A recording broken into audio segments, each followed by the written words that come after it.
Greenblatt was born in 1918. She was a beautiful baby, according to her sister Edith, who was 5 years old when her long-awaited sibling was born.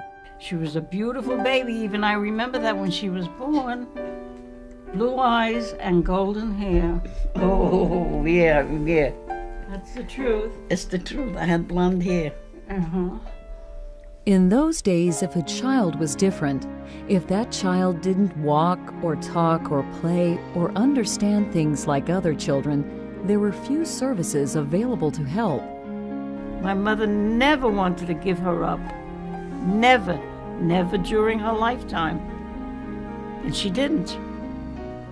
The Greenblatt family lived in Brooklyn, and Katie attended special classes in the neighborhood public school until the 4th grade.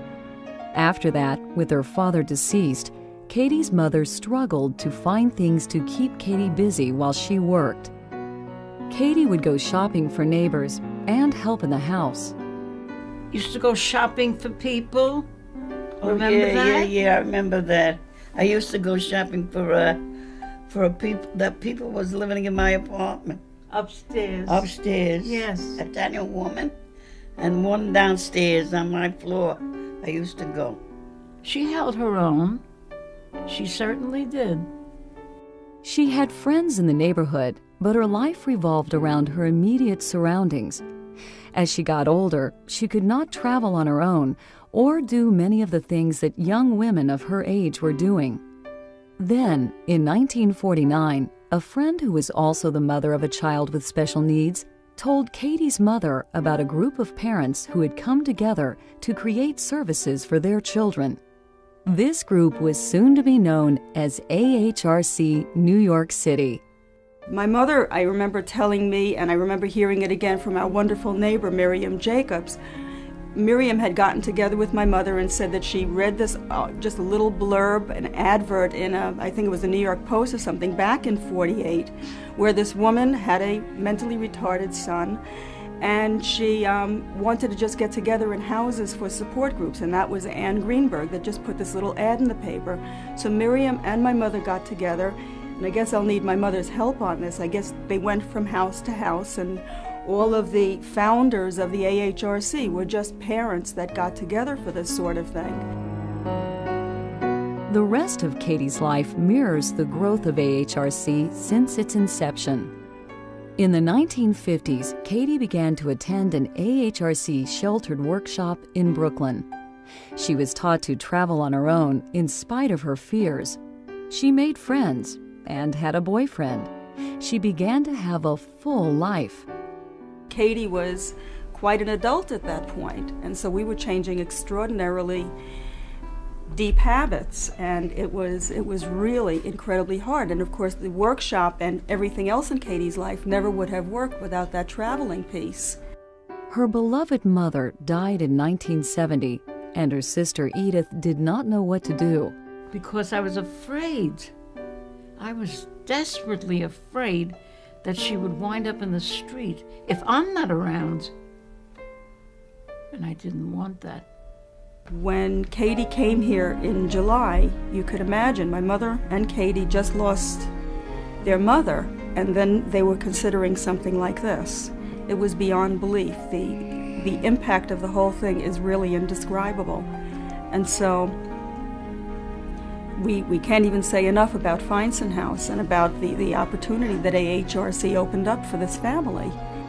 Katie became one of Feinstein's first residents and began to attend AHRC's New York Work League. She had a second family, the AHRC family. It's great to be in this kind of a group homes, because if you don't have anybody in your family to be with, you have to be with other people, and because a lot of us doesn't have parents anymore. And where would you go? In the mid-1980s, many of the original residents of Feinstein House were in their 60s and 70s. They had lived longer than anyone had expected, and with the years had come greater physical needs. Katie and the rest of her AHRC family could no longer climb the stairs at Feinstein or deal with so many other residents. Well aware of their needs, AHRC bought 3 individual apartments on East 30th Street that became home to 10 people. Katie is one of them. I'm very happy that I'm living there. I got Gloria, I got Pat, I got all my friends there, and that's it. That's your family. That's my family. Right. Katie is one of my dearest friends. We go back a long ways. Katie lives with people who have been her friends and housemates for over 30 years. Warm and caring AHRC staff members assist her in being as independent as possible. She has aged gracefully and has lived a full life. Isn't that what we all would wish for ourselves?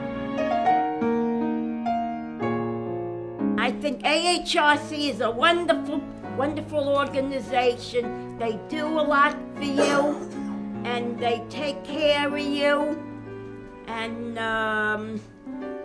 I think it's great. It's a very good program, and I like it very much, and I'm going to keep myself in the apartment for a very long time.